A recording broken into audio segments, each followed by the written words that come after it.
जय बोलो देवादिदेव 1008 श्री भगवान महावीर स्वामी की जय जय जय। अहिंसा परमो धर्म की जय जय जय। परम पूज आचार्य गुरुवर श्री विद्यासागर जी महाराज की जय जय जय। बोले परम पूज आचार्य परमष्टि समय सागर जी महाराज के, गुणायतन पेता मुनिशील प्रमाण सागर जी महाराज के, मुनिवर श्री संदान सागर जी महाराज के नमोस्तु गुरु नमोस्तु। सम्राट भरत चक्रवर्ती अपने राज दरबार में बैठे थे। उनके पास एक साथ एक के बाद एक करके 3 दूत अलग अलग 3 समाचार लेकर आए। पहले दूत ने रणवास की पहले दूत ने कहा कि महाराज, आज मुझे बहुत खुशी हो रही है संदेश देते हुए कि आज आपके आयुधशाला में अभी अभी सहस्रारों वाला चक्र रत्न प्रकट हुआ है।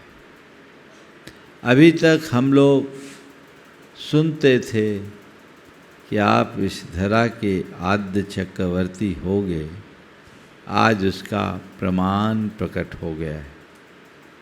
चक्रवर्ती ने सुना, प्रसन्नता हुई और संदेश वाहक को पुरस्कृत कर विदा किया। उसके जाते ही दूसरा दूत उपस्थित हुआ। उसने कहा, महाराज, आपके पुण्य की क्या महिमा, अभी अभी रणवास से समाचार आया है कि आपको पुत्र रत्न की प्राप्ति हुई। चक्रवर्ती को बहुत प्रसन्नता हुई और उसने उसे भी पुरस्कृत कर विदा किया।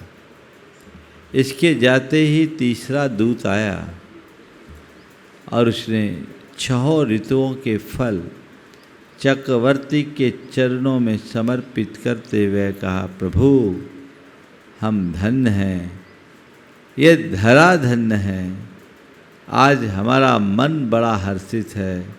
अभी अभी सूचना मिली है कि भगवान को केवल ज्ञान की उपलब्धि हुई है और उनका दिव्य समो शरण रचा गया है। चक्रवर्ती ने जैसे ही ये बात सुनी, अपने स्थान से 7 कदम आगे चलकर भगवान को परोक्ष रूप से नमन किया और अपने गले का हार उतार कर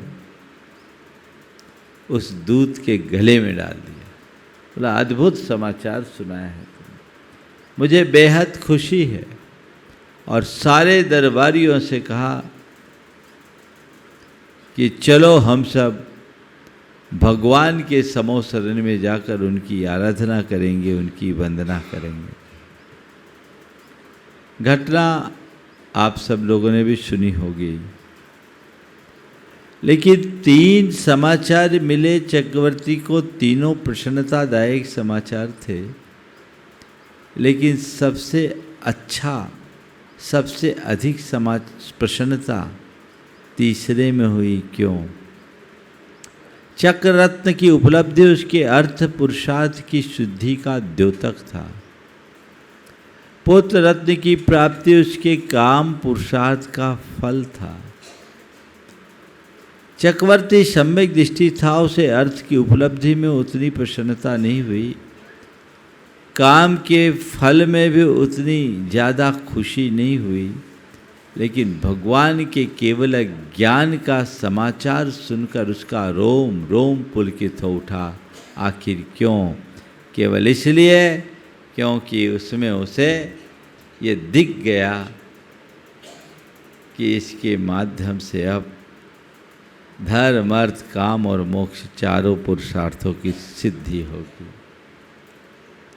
अब हमें भगवान से धर्म का उपदेश मिलेगा, अब धर्म तीज की प्रवृत्ति होगी। बाकी बातें अर्थ से जुड़ी, अब ये परमार्थ से जुड़ गई है। सम्यक दृष्टि की यही विशेषता है कि वह अर्थ से अधिक परमार्थ को महत्व देता है। उसने बाकी बातों को गौण कर दिया और पूरे राज परिकर के साथ भगवान के समोस शरण में उपस्थित होकर इस युग का आद्य चक्रवर्ती होने के साथ साथ आद्य पुजारी बनने का भी श्रेय प्राप्त किया। ये हमारी संस्कृति है, हमें इसे समझने और पहचानने की ज़रूरत है। हमें जब कभी भी चुनाव करने का अवसर आए अर्थ और परमार्थ के मध्य, तो सदैव हमें अर्थ की अपेक्षा परमार्थ को महत्व देना चाहिए। परमार्थ की प्रमुखता हमारे जीवन का मूलभूत लक्ष्य और साध्य होना चाहिए। आज आप लोगों के बीच भी चुनाव का दिन है। पंच कल्याणक प्रतिष्ठा महोत्सव का ये सुयोग एक निमित्त बन गया, केवल इसलिए कि आने वाले दिनों में जो 180 बच्चे यहाँ आएंगे उनके हृदय में संस्कारों का बीजारोपण हो। ये उद्देश्य इसके साथ जुड़ा हुआ है।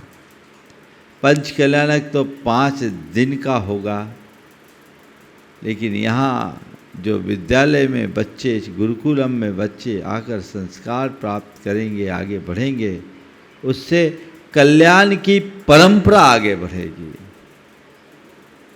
हमें कल्याण परंपरा को आगे बढ़ाने का लक्ष्य रखना है। इसी उद्देश्य से यहाँ ये पंच कल्याण का आयोजन संपन्न हो रहा है।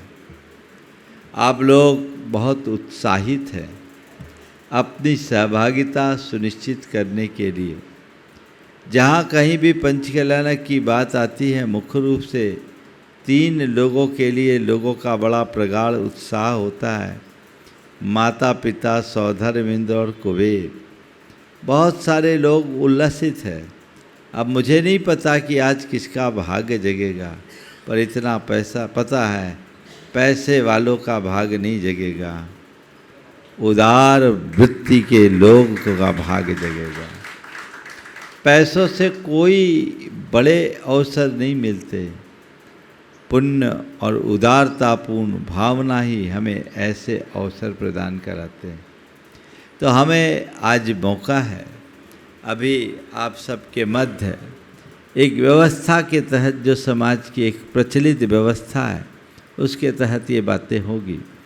मैं तो चाह रहा था कि बिना बोली के ही सब चीज़ें सेटल हो जाए तो ज़्यादा अच्छा है, लेकिन पिछले कुछ बार का अनुभव है कि बोली जिनके प्रति लोग एक्सपेक्टेशन रखते हैं वो तो पीछे रह जाते हैं, और बहुत से ऐसे लोग सामने आ जाते हैं जिसके बारे में कोई सोच भी नहीं सकता। अभी पिछले इंदौर के पंच कल्याणक में लोगों ने बहुत दिमाग लगाया और बहुत सारे लोगों की भावनाएं थी, मेरे सामने भी आकर के प्रकट कर रहे थे, लेकिन जब बोली लगी तो उनका कोई अता पता ही नहीं लगा, और ऐसे छिपे रुस्तम प्रकट हो गए जिनके बारे में कोई सोच भी नहीं रहा था। तो भावनाएं सबकी रहती है, इसलिए ये एक व्यवस्था है। उस व्यवस्था के तहत आज अभी पूरी प्रक्रियाओं को आपको पूरी करना है। बस आप सबसे मैं इतना ही कहूँगा, ये एक बहाना है अपने द्रव्य को सार्थक बनाने का। ये अवसर है जीवन को कृतार्थ करने का। मनुष्य धन कमाता है, जीवन भर जोड़ता है, एक दिन छोड़कर चला जाता है। तो धन तुम्हारे निधन के बाद तुम्हारे साथ नहीं जाएगा। जाएगा क्या बोलो? कितना भी धन जोड़ो, तुम्हारे निधन के बाद ये धन तुम्हारे साथ नहीं जाने वाला। लेकिन अच्छे कार्यों में अपने धन को नियोजित कर लिया तो तय मानना ये धन तुम्हारे जीवन को धन्य कर देगा, तुम्हारे जीवन का काया पलट करेगा। पैसा आता है और जाता है, इसका कोई ठिकाना नहीं। कब किसके साथ क्या स्थितियां बन जाए कोई नहीं जानता। इसलिए अपने जीवन में जब कभी भी मौका आए तो अपनी शक्ति को छिपाना भी मत और शक्ति का उल्लंघन भी मत करना। बहुत सारे लोग जोश जोश में बहुत आगे बढ़ जाते हैं और बाद में पैसा लेने में कमेटी वालों की चप्पलें घिस जाती हैं। ऐसा मत करना। भावनाओं को प्रमुखता दो, बाकी चीज़ें तो आगे पीछे होती रहती है। और भाव के साथ भरकर यदि हम कोई कार्य करेंगे तो सुनिश्चित उसका उत्तम परिणाम घटित होगा। हमें ऐसे ही उत्तम परिणाम को अपने हृदय में उद्घाटित करने का प्रयत्न करना है। जितना बन सके ये मौका है। इन सब से गृहस्थ का जीवन कृतार्थ होता है, धन्य होता है। हमने जो भी कमाया है उस कमाने में न जाने कितने प्रकार के सावध और पाप करना पड़ा है, उन सब के प्रक्षालन का मौका है। हम इन सब कार्यों में जब अपना द्रव्य लगाते हैं तो वो हमारे जीवन को सफल और सार्थक बनाते हैं। हमारे यहाँ कहा गया है 7 स्थानों में अपना धन लगाकर अपने द्रव्य को सार्थक बनाया जा सकता है। वह है जिन बिंब, जिनागार, जिन यात्रा, प्रतिष्ठिकम, दान, पूजा, सुसिद्धांत, लेखनम, सप्त क्षेत्रयो। जिन बिंब की स्थापना करके, जिनागार जिन मंदिर का निर्माण करके, जिन यात्रा तीर्थ यात्राएं करा के और प्रतिष्ठिकम पंच कल्याणक प्रतिष्ठा कराकर, चतुर्विध संघ को चतुर्विध आहार, औषधि, उपकरण, आवास दान देकर, भगवान की पूजा प्रतिष्ठा में, पूजा विधान आदि में अपना द्रव्य लगाकर और शास्त्र के प्रकाशन से अपने द्रव्य को सार्थक किया जा सकता है। ये 7 मौके जिन बिंब अभी यहाँ स्थापित होंगे, मूल नायक और विधि नायक, मैं उनकी बोली नहीं लगाता। आप लोगों को ऑफर दिया था, जिनका भाग्य था उनको मौका मिल गया। अब आए मेरे पास बाद में, तो बाद वालों के लिए तो कुछ होता नहीं। आज ही मैंने फाइनल किया और वाकई में उनको ही मिला जिनने सबसे पहले निवेदन किया था। तो जिनका पुण्य ज़्यादा होता है उनको अवसर मिल जाता है। आज यहाँ 2 जिन बिंब की प्रतिष्ठा होगी। एक मूल नायक के रूप में रहेंगे और दूसरे विधि नायक के रूप में रहेंगे। और मैंने दोनों के पुण्यार्जकों को आशीर्वाद दे दिया। ये मौका तो अब और किसी को नहीं मिलेगा। अब ये मौका तो तभी आएगा जब यहाँ का बड़ा मंदिर बनेगा और उसमें जिन बिंब स्थापित करने का अवसर आएगा, उनको सौभाग्य मिलेगा। अब औरों को सौभाग्य मिलने की फ़िलहाल कोई संभावना नहीं है। और इसके लिए सोचा जा सकता है यदि अबे भाई 2 जिन बिंब और रखे तो, वो भी वेदी की स्थिति देखकर, जो अतिरिक्त होंगे। ये जिन बिंब की स्थापना जीवन के लिए, जिन मंदिर की स्थापना अपने द्रव्य को सार्थक बनाने का एक अच्छा अवसर के रूप में देखा जाता है। इससे, इसके निमित्त से जो भी व्यक्ति आता है केवल पुण्योपार्जन करता है। अन्य स्थान में किंचित पाप भी हो सकता है, लेकिन धर्म स्थान में, मंदिर में तो जो आएगा वो पुण्य भाव लेकर आएगा। पापी भी आएगा तो नमोकार ही बोलेगा, पुण्य का आएगा, तुम्हारे निमित्त से आएगा।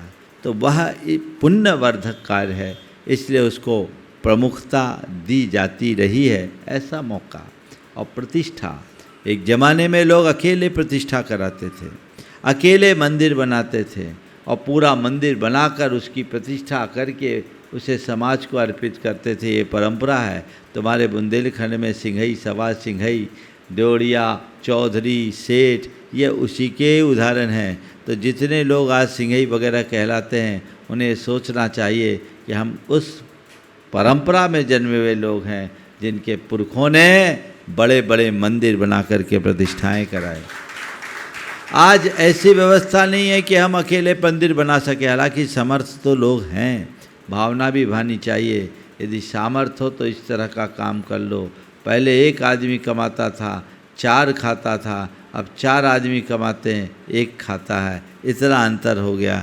लेकिन अब बचाने की व्यवस्थाएं लोगों ने कम कर दी, उड़ाने की व्यवस्थाएं बढ़ा दी। उसे बदलो, बचाओ, उड़ाओ मत।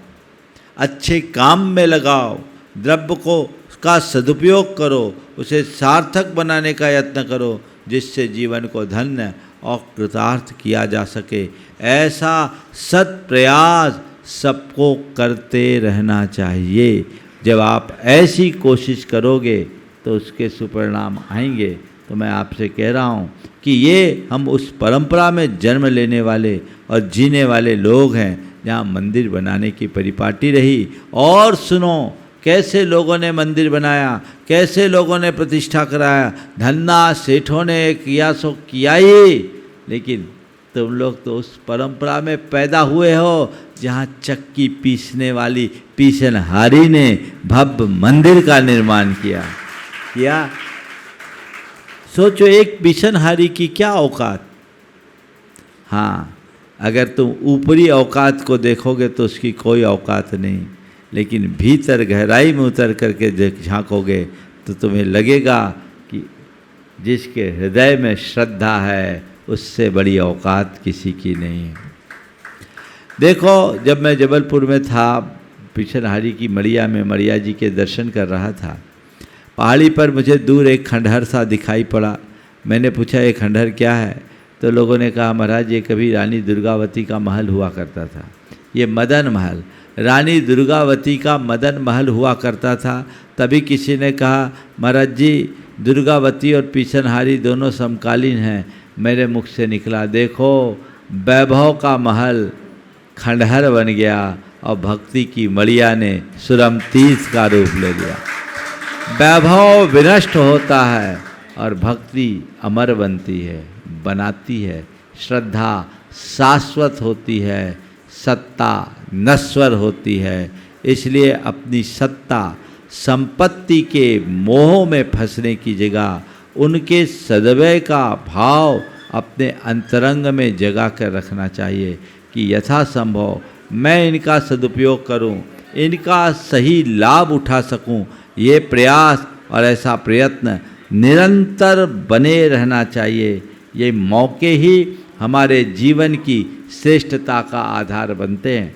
यदि ऐसा मौका, ऐसा अवसर हमारे हाथ में हो तो हमारा जीवन धन्य होता है, हमारा जीवन सुधरता है। और अगर ऐसा नहीं है तो हमारा जीवन बिखर सकता है। अपने जीवन को सही दिशा में आगे बढ़ाने का प्रयत्न करना चाहिए। ये आज मौका आया है, तो जो मौका है इसका फ़ायदा उठाओ। जिनको भाग लेना है वे सब अपना मन बना करके आए हैं। हो सकता है किसी का मन यहाँ बैठे बैठे भी बन जाए। अब देखते हैं किसका भाग जगता है। सब निर्भर करता है तुम किसको चुनते हो। हमने सुना है जब युद्ध निर्णीत हो गया कि महाभारत होगा, तो सवाल आया कि श्री कृष्ण किसके साइड रहेंगे। पहुंच गए दुर्योधन और युधिष्ठिर दोनों। श्री कृष्ण विश्राम कर रहे थे। दुर्योधन गया और सीधे श्री कृष्ण के सिर के पास खड़ा हो गया। थोड़ी देर बाद युधिष्ठिर पहुंचे। युधिष्ठिर श्री कृष्ण के चरणों में खड़े होकर उनकी जागने की प्रतीक्षा करते रहे। श्री कृष्ण की आंख खुली। पहली दृष्टि स्वाभाविक तौर पर चरणों की ओर पड़ी। युधिष्ठिर तुम आ गए? दुर्योधन ने कहा मैं भी आया हूँ। बोले हाँ ठीक है, तुम आए हो, तुम पर मेरी दृष्टि बाद में पड़ी। पहली दृष्टि युधिष्ठिर पर पड़ी है। युधिष्ठिर बताओ, मैंने तय किया है, एक और निहत्था मैं रहूँगा और दूसरी ओर मेरी 11 अक्षौहिणी सेना होगी। एक और मैं रहूँगा निहत्था, दूसरी ओर मेरी 11 अक्षौहिणी सेना होगी। बोलो तुम किसे पसंद करना चाहते हो? दुर्योधन घबराया कि 11 अक्षौहिणी सेना न मांग ले, लेकिन कुछ कर नहीं सकता था। श्री कृष्ण का पहला प्रस्ताव ये था कि जिसे मैंने कहा वो पहले मांगेगा। युधिष्ठिर से जैसे कहा गया कि एक और निहत था मैं और दूसरी ओर मेरी 11 अक्षौणी सेना, युधिष्ठिर ने एक पल गंवाए बिना कहा, प्रभु हमें आपसे प्रयोजन है, आपकी सेना से नहीं।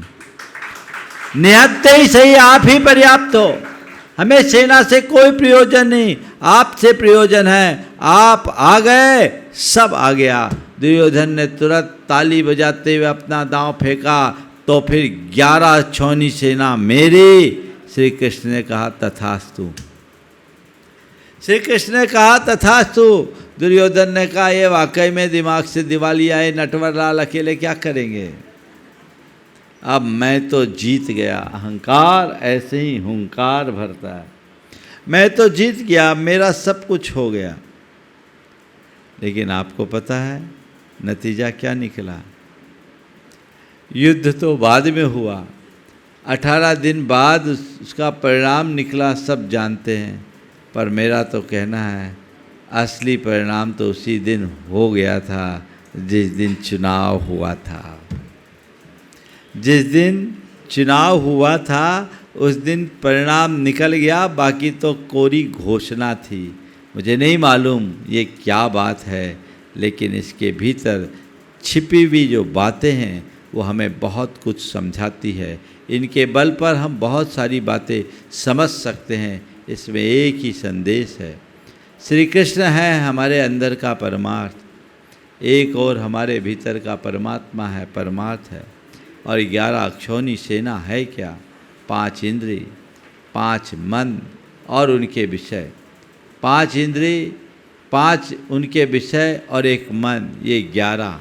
5 इंद्रियां, 5 उनके विषय और 1 मन, इन 11 को तुम एक तरफ लो। ये विषय, भोग, विलास, भोगों की चीज़ें, अर्थ, इनको चुनो और एक तरफ विवेक स्वरूप अपने भीतर के परमात्मा को चुनो। तो जो भीतर के परमात्मा को चुनता है वो जीवन के महाभारत को जीत जाता है, और जो केवल इंद्रिय, विषयों और विकारों को चुनता है वो हार जाता है।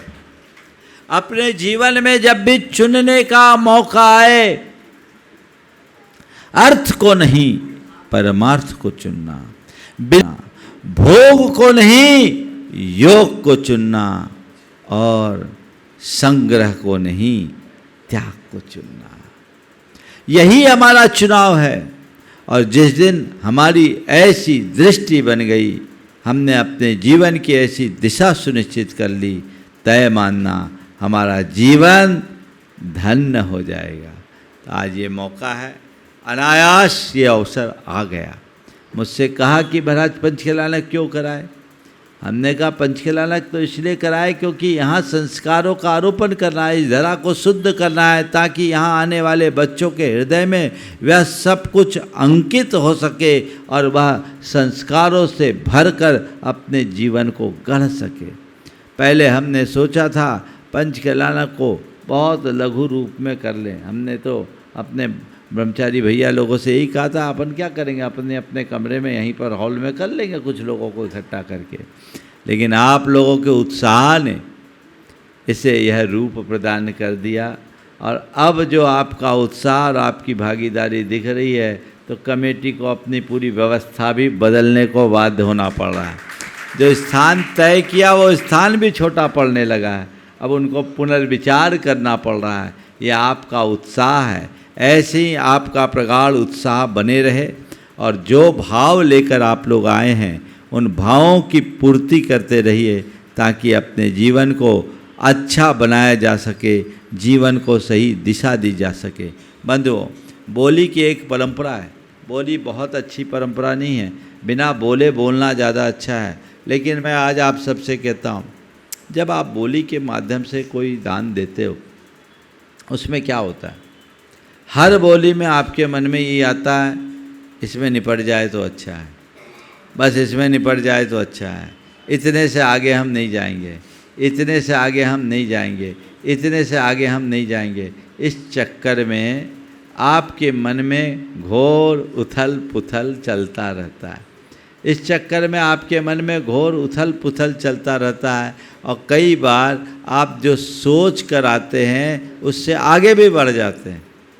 तो मेरा ये कहना है, इससे पुण्य थोड़ा कमज़ोर होता है। बनिया बनकर बोली मत लेना, दिलेरी से बोली लेना। कहीं भी आज आप लोग यहाँ आए हो तो एक मन बना कर आए हो, तो जितना मन बनाए हो उसको तो एक बार में प्रकट कर दो, उसमें बचाओ मत। हम कोई सौदा खरीदने आए हैं मानसिकता मत रखना।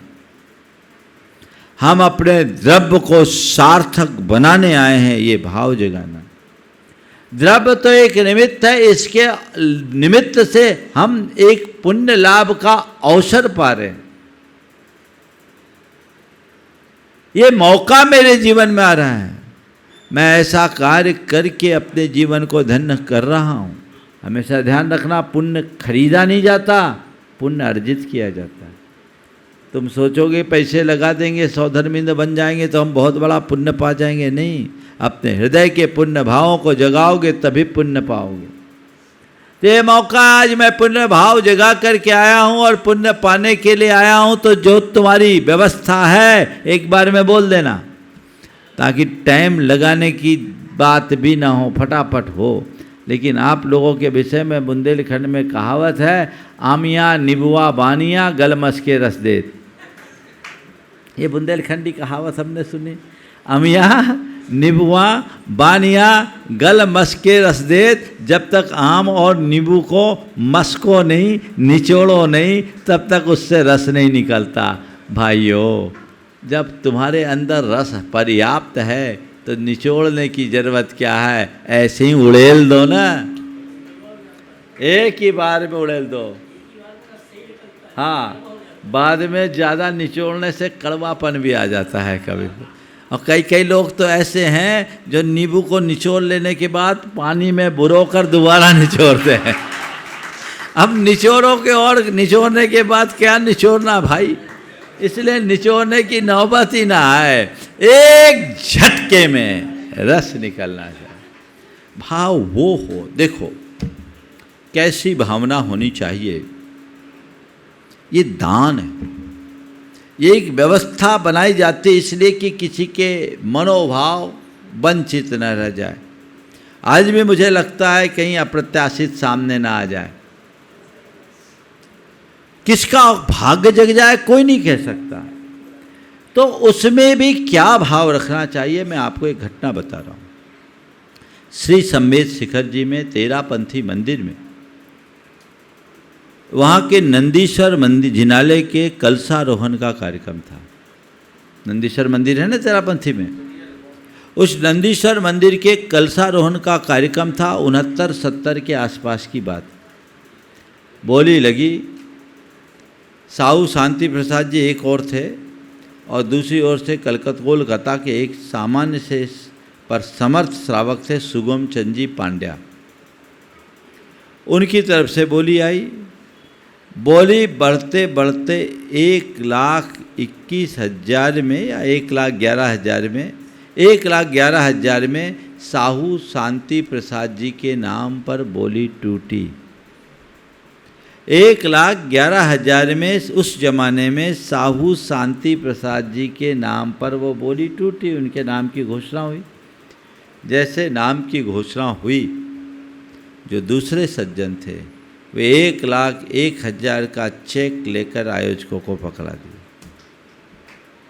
उन्होंने कहा, आज मैं घर से निकला था तो ये सोच कर निकला था कि 1,01,000 रुपये तक में अगर मुझे ये अवसर मिलेगा तो ये कलशारोहण मुझे करना है। आज 1,01,000 रुपया मुझे परमार्थ में लगाना है। तो मैं केवल बोली बढ़ाने के लिए बोली नहीं बोल रहा था, मुझे ये लगाना था। समाज की मान्य परंपरा है, बोली साहू जी के नाम पर टूटी है और वही इसके सुपात्र हैं। साहू जी कलशारोहण करे, पर ये मेरी राशि, मेरा निवेदन है, मेरी ओर से दान के रूप में स्वीकार कर लिया जाए। जब वो घोषित किए, समाज के लोगों ने उनका सम्मान कराना चाहा। बोला नहीं, मैं इसमें सम्मान भी नहीं चाहूँगा, ये तो मेरे लिए निर्माल्य हो गया, निर्माल्य के मूल्य पर मैं अपना सम्मान भी नहीं चाहूँगा। आप शांति कुमार जी से ही, शांति प्रसाद जी से ही कलशारोहण कराइए, मेरी ये राशि दान राशि के रूप में स्वीकार कर लीजिए। साहू जी ने माइक पकड़ करके कहा, भले ही समाज की मान्य परंपरा के अनुसार बोली मेरे नाम खुली है, पर मैं ये कलश खुद नहीं, इनके हाथों से ही चढ़वाऊंगा। हम दोनों मिलकर के कलश को चढ़ाएंगे। आज मंदिर में भले कलशारोहण का अवसर मुझे मिल रहा है, लेकिन निर्माल्य की नई परिभाषा बताकर इन्होंने जो आदर्श उपस्थित किया है, उसने पूरी सामाजिक परंपरा पर कलश चढ़ा दिया। ये कितनी ऊंची भावना है। आप थोड़ी कल्पना करो, उस जीव को कितना सातिशय पुण्य का बंध हुआ होगा। बोलो, हुआ होगा कि नहीं हुआ होगा? थोड़ा बहुत भी अगर आपने शास्त्र पढ़ा और सुना है, भावनाओं के मूल्य और महत्व को जाना है, थोड़ा बहुत भी जाना है, तो आपको ये बात तो समझ में आ गई होगी कि महान पुण्य का बंध हुआ होगा। तो ये अवसर तो आपके दरवाजे पर भी आज है, आप लाभ ले सकते हैं। मौका आपके सामने है, चुनाव आपको करना है। और एक बात बोलूं, ये तो अनायास फटाफट हुआ है। आज अगर मौका पाओगे तो कहते हैं ना, कभी कभी मध्यम श्रेणी वाले लोगों को भी उच्च श्रेणी की सुविधाएं मिल जाती है। ये मौका है तुम्हारे पास, समझ गए? इसलिए अवसर का लाभ उठाइए।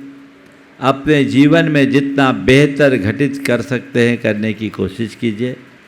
समय काफ़ी हो रहा है, अभी भैया जी आगे की प्रक्रियाओं को शुरू करेंगे। भूमिका बन चुकी है, आपको अपने भाव तैयार करने हैं। इस भाव भूमिका से भरकर जो भी लाभ आपको कमाना है वो कमाते रहे और इस अवसर का भरपूर उपयोग करें। ऐसे मौके रोज़ रोज़ नहीं आते, आप लाभान्वित होने की कोशिश करें। समय काफ़ी हो गया।